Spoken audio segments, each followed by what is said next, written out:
A minute later we were all seated in a comfortable landau, and were rattling through the quaint old Devonshire city. Inspector Gregory was full of his case, and poured out a stream of remarks, while Holmes threw in an occasional question or interjection. Colonel Ross leaned back with his arms folded and his hat tilted over his eyes, while I listened with interest to the dialogue of the two detectives. Gregory was formulating his theory, which was almost exactly what Holmes had foretold in the train. "The net is drawn pretty close round Fitzroy Simpson," he remarked, "and I believe myself that he is our man. At the same time I recognize that the evidence is purely circumstantial, and that some new development may upset it. How about Straker's knife? We have quite come to the conclusion that he wounded himself in his fall. My friend Dr. Watson made that suggestion to me as we came down. If so, it would tell against this man Simpson. Undoubtedly. He has neither a knife nor any sign of a wound. The evidence against him is certainly very strong. He had a great interest in the disappearance of the favorite. He lies under suspicion of having poisoned the stable boy. He was undoubtedly out in the storm, he was armed with a heavy stick, and his cravat was found in the dead man's hand. I really think we have enough to go before a jury." Holmes shook his head. "A clever counsel would tear it all to rags," said he. "Why should he take the horse out of the stable? If he wished to injure it, why could he not do it there? Has a duplicate key been found in his possession? What chemist sold him the powdered opium? Above all, where could he, a stranger to the district, hide a horse, and such a horse as this? What is his own explanation as to the paper which he wished the maid to give to the stable boy? He says that it was a £10 note. One was found in his purse. But your other difficulties are not so formidable as they seem. He is not a stranger to the district. He has twice lodged at Tavistock in the summer. The opium was probably brought from London. The key, having served its purpose, would be hurled away. The horse may be at the bottom of one of the pits or old mines upon the moor. What does he say about the cravat? He acknowledges that it is his, and declares that he had lost it. But a new element has been introduced into the case which may account for his leading the horse from the stable." Holmes pricked up his ears. "We have found traces which show that a party of gypsies encamped on Monday night within a mile of the spot where the murder took place. On Tuesday they were gone. Now, presuming that there was some understanding between Simpson and these gypsies, might he not have been leading the horse to them when he was overtaken, and may they not have him now? It is certainly possible. The moor is being scoured for these gypsies. I have also examined every stable and outhouse in Tavistock, and for a radius of 10 miles. There is another training stable quite close, I understand? Yes, and that is a factor which we must certainly not neglect.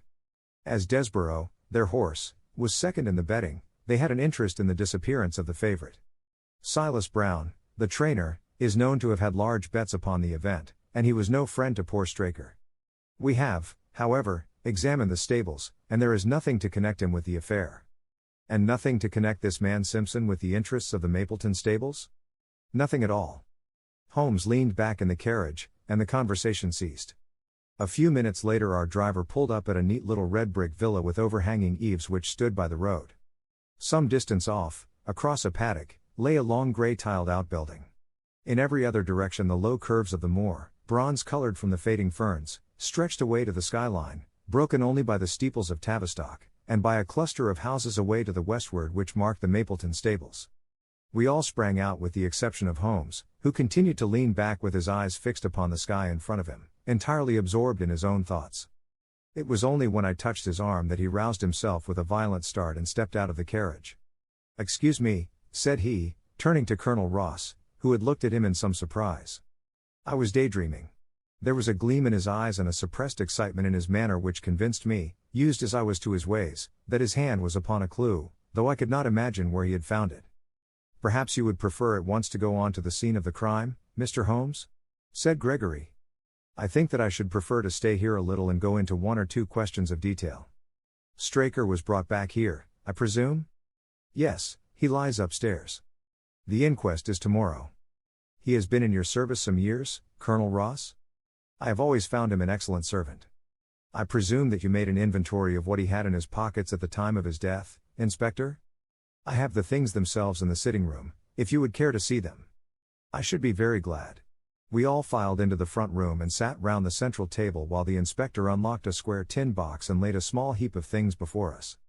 There was a box of Vestas, 2 inches of tallow candle, an ADP briar root pipe, a pouch of sealskin with half an ounce of long-cut Cavendish, a silver watch with a gold chain, 5 sovereigns in gold, an aluminium pencil case, a few papers, and an ivory-handled knife with a very delicate, inflexible blade marked Weiss & Company, London. "This is a very singular knife," said Holmes, lifting it up and examining it minutely. "I presume, as I see bloodstains upon it, that it is the one which was found in the dead man's grasp. Watson, this knife is surely in your line?" "It is what we call a cataract knife," said I. "I thought so. A very delicate blade devised for very delicate work.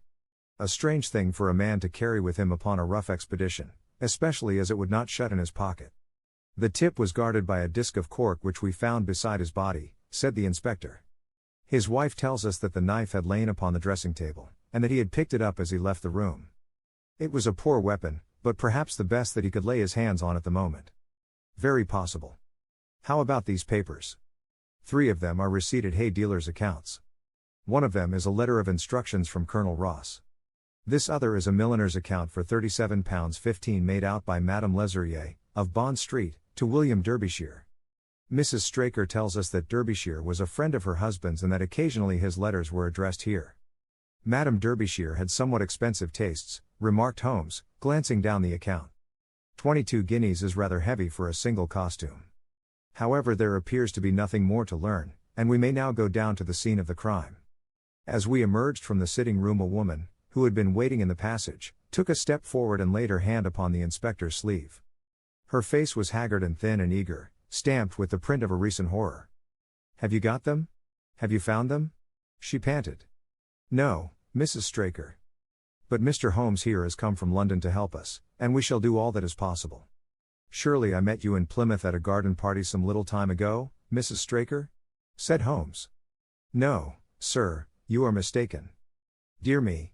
Why, I could have sworn to it. You wore a costume of dove-colored silk with ostrich feather trimming."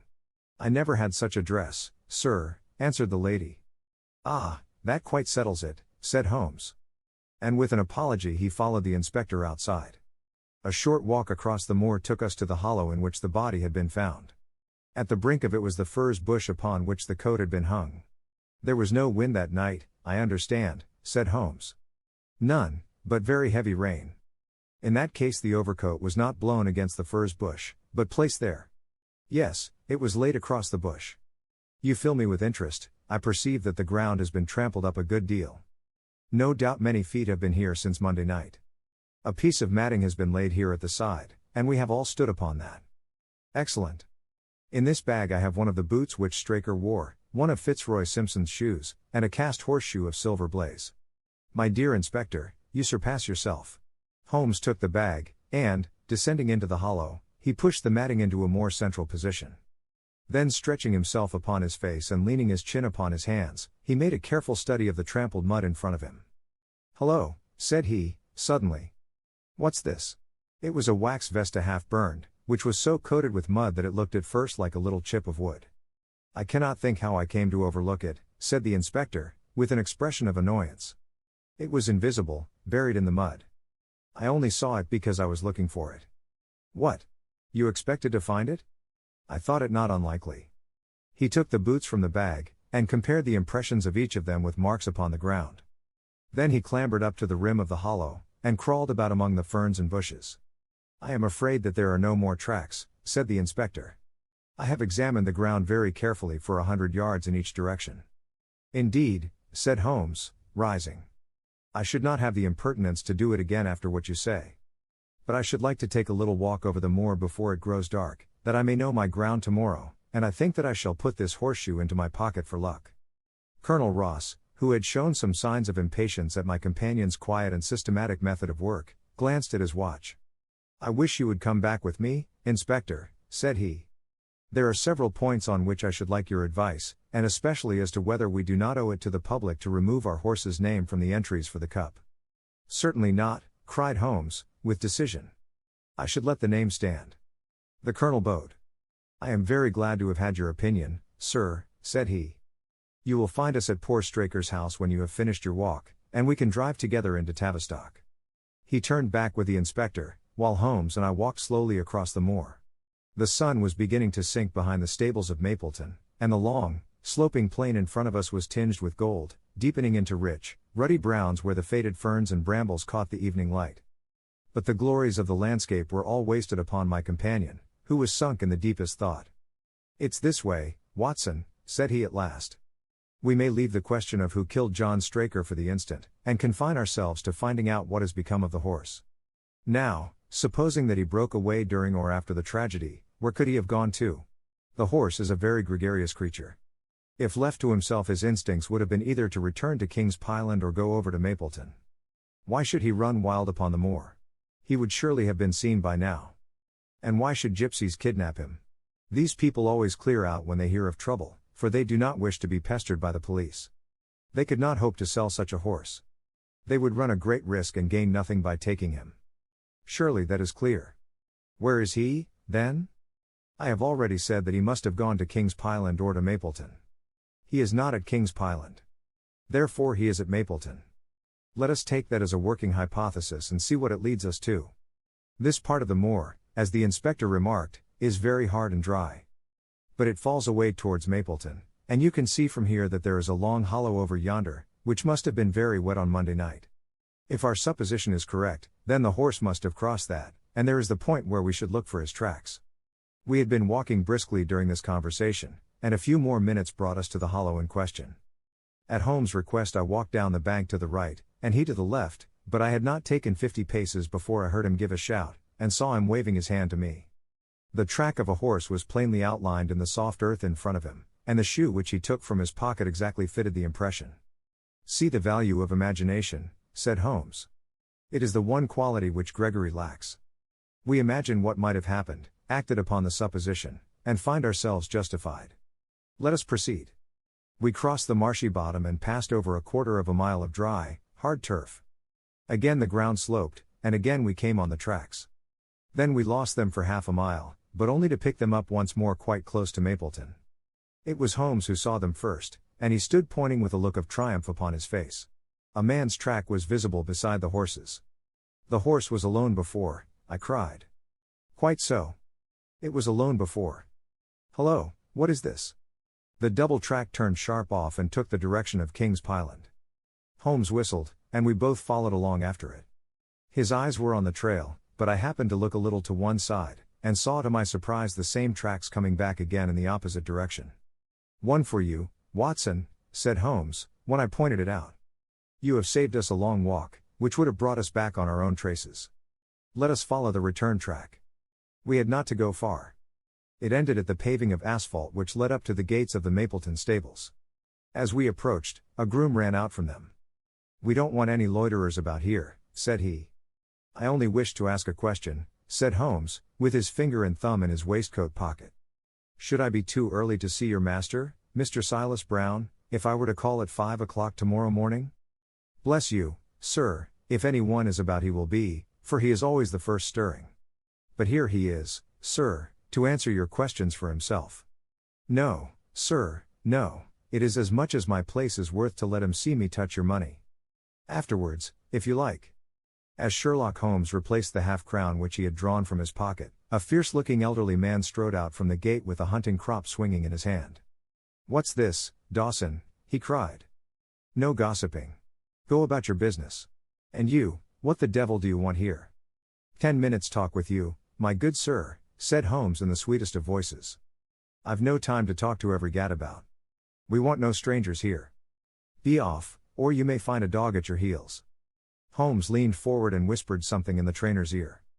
He started violently and flushed to the temples. "It's a lie," he shouted, "an infernal lie." "Very good.